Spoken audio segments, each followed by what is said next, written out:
प्यारे दोस्तों, स्वागत है कथा विस्तार में। नई कहानी उन दोनों के इतना अमीर बनने का क्या राज था। हाईवे पर चलते चलते जगन ने अपने ड्राइवर से कार को अगले एग्जिट से बाहर लेने के लिए कहा। बाहर होने के बाद उसने कहा कि लेफ्ट साइड में जो होटल दिख रहा है उसके अंदर ले चलो। ड्राइवर ने कार को होटल के गेट के अंदर ले लिया। वह होटल के रिसेप्शन पर उतर गया और ड्राइवर गाड़ी को पार्किंग की तरफ लेकर चला गया। वह खुद होटल के लाउंज में आकर बैठ गया। आज यहाँ उसकी किसी काम के सिलसिले में मीटिंग थी। मीटिंग शुरू होने में अभी थोड़ा वक्त था, तब तक उसने अपने लिए कॉफी ऑर्डर कर दी थी। फिर वह वहां पड़ी हुई एक मैगजीन के पन्ने उलटने लगा। मैगजीन के एक पेज पर उसने न्यूज देखी कि एक रिक्शा चलाने वाले की बेटी ने अपना डॉक्टर बनने का सपना पूरा किया। उसको पढ़कर वह अपने अतीत में गोते लगाने लगा। उसे याद आने लगे वह दिन जब वह बहुत ही गरीब था, परिवार के साथ एक छोटे से घर में रहता था और अपनी हर छोटी से छोटी जरूरत के लिए घुटता था। घर पर बहुत ही कम पैसे होते थे, रोज मर मर कर जीना पड़ता था। यह लड़की डॉक्टर बन गई है तो पढ़ाई में जरूर बहुत ही अच्छी रही होगी। वह तो पढ़ाई में भी अच्छा नहीं था, किसी तरह से रो धोकर 9वीं कक्षा पास कर पाया था। आगे पढ़ने का उसका कोई इरादा नहीं था। उसके पापा वो एक जूता बनाने की फैक्ट्री में काम करते थे। उन्होंने उससे कहा कि मालिक को कहकर तुम्हें भी तुम्हारे हिसाब से किसी काम में लगवा देता हूँ। तब वह नहीं माना था। उसके पापा उससे बहुत गुस्सा थे कि ना तो पढ़ना चाहता है और ना ही काम करना। वास्तव में ऐसा नहीं था। वह भी जीवन में कुछ करना चाहता था। वह अपने पापा की तरह किसी फैक्ट्री में चारदीवारी में काम करके अपनी जिंदगी नहीं बिताना चाहता था।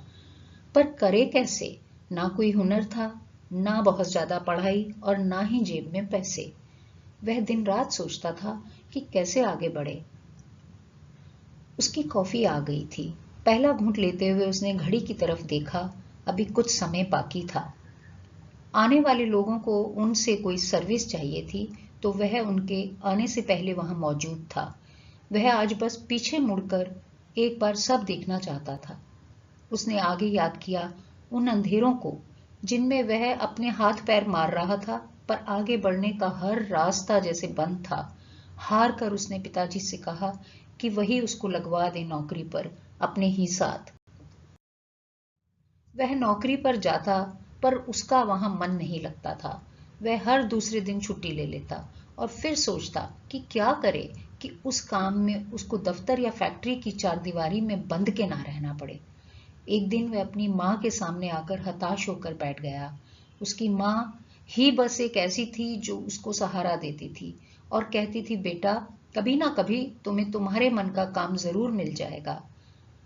कुछ दिन बाद उसके सामने वाले दिनेश भैया, उन्होंने जगन से पूछा कि क्या वह सिर्फ आज आज के लिए लोगों के घर टिफिन पहुंचा देगा। उसने कहा, बिल्कुल पहुंचा दूंगा भैया, और वह उनसे डिब्बे और लोगों के घर के पते लेकर चला गया। दिनेश भैया लोगों के घर पर टिफिन सप्लाई करते थे।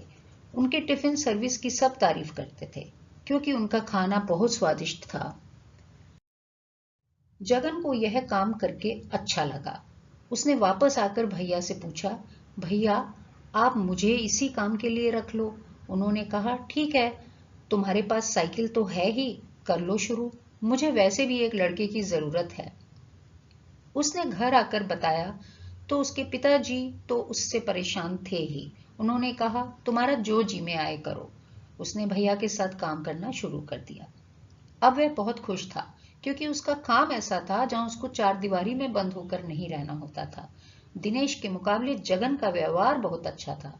वह जिनको भी टिफिन देने जाता सबसे प्यार से बात करता। कभी थोड़ी देर से पहुंचता और कोई कुछ अच्छा बुरा बोल भी देता तो झट से माफी मांग लेता था।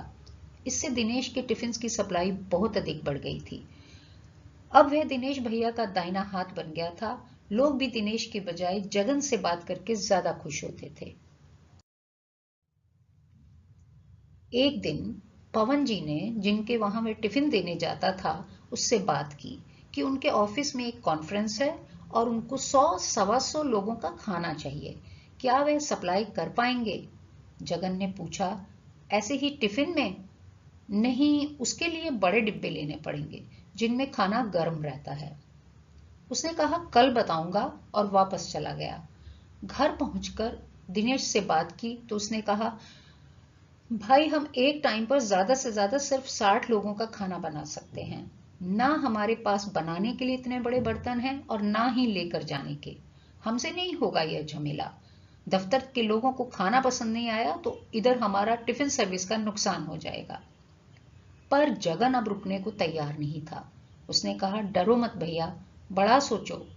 बर्तनों को खरीद के लाने का जिम्मा मेरा। आपको कोई पैसे तब तक नहीं देने जब तक दफ्तर से पेमेंट ना मिल जाए। अब दिनेश भैया की हिम्मत बढ़ी और वह मान गए। अगले दिन उसने भी पवन जी को हाँ बोल दिया और दिनेश से फोन पर बात भी करवा दी। पवन जी ने रेट वगैरह तय कर लिया था। इस तरह पहले दफ्तर में खाना सप्लाई करने का काम उनको मिल गया था। अब बड़े बड़े डिब्बे खरीद कर आए गए, खाना गरम, जिनमें खाना गरम रहता था। जिस दिन पहली बार दफ्तर के खाने का ऑर्डर पूरा होकर ना सिर्फ पेमेंट आई बल्कि बहुत तारीफ भी मिली। उनको बहुत अच्छी कमाई हुई थी। वे बहुत खुश थे। दफ्तर के खाने का एक बार का ऑर्डर अब 200-200 लोगों का भी होता था। तब घरों में टिफिन सप्लाई बंद कर दी गई थी। एक साल के अंदर ही उनको 4 और ऐसे ही दफ्तरों का काम मिल गया था। जगन के पैसे भी बढ़ गए थे और काम इतना बढ़ गया कि दिनेश ने अपने घर के पास दूसरा घर किराए पर लेके एक बड़े किचन में बदल दिया था। उनके ऑर्डर अब दूसरे बड़े दफ्तरों से भी आने लगे थे। जो भी लोग उसका खाना खाते बहुत पसंद करते और वापस अपने ऑफिस में जाकर वहां से ही खाना मंगवाने की बात करते थे। अब बड़े बड़े दफ्तरों में खाने की सप्लाई के सिलसिले में दोनों को मीटिंग्स में जाना होता था। दिनेश भैया वहां बहुत घबराते थे क्योंकि वह सिर्फ तीसरी कक्षा तक पढ़े थे और बिल्कुल भी बात नहीं कर पाते थे। उनके साथ काम करने वालों में से सिर्फ वही सबसे ज्यादा पढ़ा लिखा था। दिनेश भैया का काम बढ़ता जा रहा था और जगन की तनख्वाह और उसका तजुर्बा। अपने काम के साथ साथ आते जाते हुए उसने किचन के भी कुछ कुछ काम सीख लिए थे। उसके घर के हालात भी काफी सुधर चुके थे और उसके पास साइकिल से दुपहिया स्कूटर आ गया था। अब उसके पापा भी उससे खुश रहने लगे थे।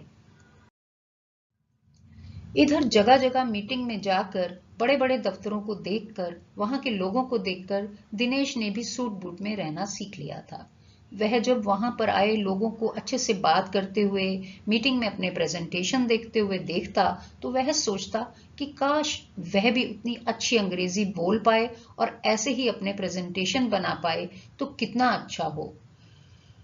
अब उसे दुख होता कि उसको अपनी पढ़ाई अच्छे से करनी चाहिए थी। फिर एक दिन कुछ सोचकर उसने अंग्रेजी बोलने और कंप्यूटर क्लासेस ज्वाइन कर लिए। शुरू शुरू में उसको बहुत परेशानी हुई। कंप्यूटर वाला काम तो वह जल्दी सीख गया, पर अंग्रेजी में बात करने में उसको बहुत डर लगता था। पर फिर भी वह बात करता था। उसे याद है पहली बार जब उसने किसी से अंग्रेजी में बात की तो उसकी सांस फूलने लगी थी और वह खांसने का बहाना करके वहां से हट गया था। हर रोज डरता, हर रोज अपने आप से लड़ता, हर रोज बात करता और फिर एक दिन वह अंग्रेजी में धारा प्रवाह बात करने लगा था। कुछ ही महीनों के बाद वह अपने प्रेजेंटेशंस और बात करने के ढंग से एक बड़ा ऑर्डर लेकर आता था। दिनेश भैया का काम और उसकी तनख्वाह लगातार बढ़ रहे थे। घर पर पहली गाड़ी आई तो घर में सब बहुत खुश थे और सबसे ज्यादा खुश थी उसकी माँ। कुछ साल बाद ऐसा वक्त आ गया जब उसके पास अच्छी खासी रकम जमा हो चुकी थी। तब वह उस नौकरी को छोड़कर अपना काम शुरू करना चाहता था। उसने दिनेश भैया को अपने मन की बात बताई। तब दिनेश भैया ने उसके सामने एक प्रस्ताव रखा कि वह चाहे तो कुछ पैसा लगाकर उन्हीं के साथ पार्टनरशिप कर ले। जगन को बात समझ में आ गई कि उसको पैसा लगाने के बाद भी नए काम में अपना नाम बनाने में सालों लग जाएंगे। उसने दिनेश भैया के साथ आधे आधे की साझेदारी कर ली। अब उन दोनों का बिजनेस और तेजी से बढ़ने लगा था। अब दोनों ने ही बड़े घर ले लिए थे। एक बड़ा सा ऑफिस और एक बड़ा सा किचन भी बन गया था। गाड़ियां भी बड़ी आ गई थी। वह अपने पुराने दिनों की यादों में गोते लगा रहा था कि जिन लोगों के साथ उसकी मीटिंग थी वह भी वहां आ पहुंचे थे। उन्होंने आकर जगन से हाथ मिलाया और फिर दोबारा से कॉफी के एक दौर के साथ शुरू हो गई उनकी बातचीत। पहले 2-4 मिनट इधर उधर की बात करने के बाद वह मुद्दे पर आ गए। उन्होंने बताया कि वह इस हाईवे के दोनों तरफ अपने छोटे छोटे होटल खोलना चाहते हैं। वैसे अभी उन सब में इंटीरियर का काम चल रहा है, आपको अपने होटल्स दिखाना चाहते हैं। तब उसने पूछा कि उसमें आपको हमारी क्या सर्विस चाहिए। कुछ कुछ तो मुझे आपसे फोन पर बात करके समझ आ गया था, बाकी आप विस्तार से बता दीजिए। उन्होंने जगन को बताया कि उनके सब होटल्स को मिलाकर कुल 600 लोगों के ठहरने की जगह हो जाएगी और सब जगह हमको ठहरने की सुविधा के साथ ब्रेकफास्ट भी देना है। अभी शुरू में हम रेस्टोरेंट नहीं बना रहे हैं। वैसे यहाँ आसपास में बहुत से अच्छे ढाबे हैं, परंतु ब्रेकफास्ट तो हर कोई खाकर ही निकलेगा।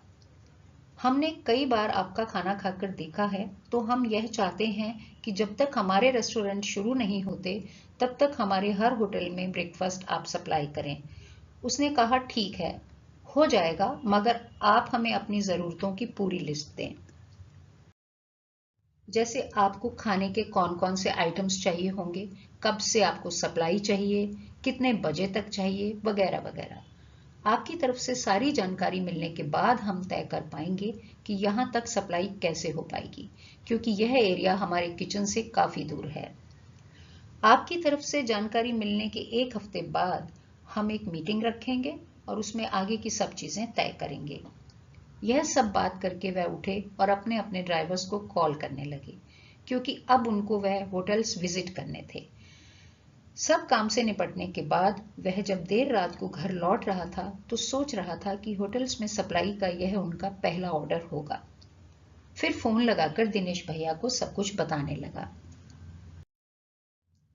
दिनेश भैया ने कहा, अरे जगन, ये बहुत दूर पड़ेगा। उसने कहा, कोई बात नहीं भैया, हम आगे बढ़ेंगे। भैया मैंने हल सोच लिया है, काम काफी बड़ा है यह। हम यहाँ अपना एक और किचन बनाएंगे। कोई नहीं, आप अभी आराम करो, कल सुबह ऑफिस में बैठकर बात करेंगे। ठीक है। यह कहकर दोनों तरफ से फोन बंद कर दिया गया। वह याद कर रहा था वो पहला दिन जब भैया ने सिर्फ 1 दिन के लिए टिफिन सप्लाई करने का काम दिया था। तब से आज तक उसने अपने काम से प्यार किया है। दिनेश भैया की खाना बनाने और बनवाने की लगन और उसकी बड़ी सोच और खुशदिल व्यवहार ने उनको इतना कामयाब और अमीर बनाया है। तो दोस्तों, ये थी मेरी आज की कहानी। आपको कैसी लगी कृपया कमेंट करें। अगर आपको मेरा चैनल पसंद हो तो कृपया सब्सक्राइब करें। थैंक यू, धन्यवाद।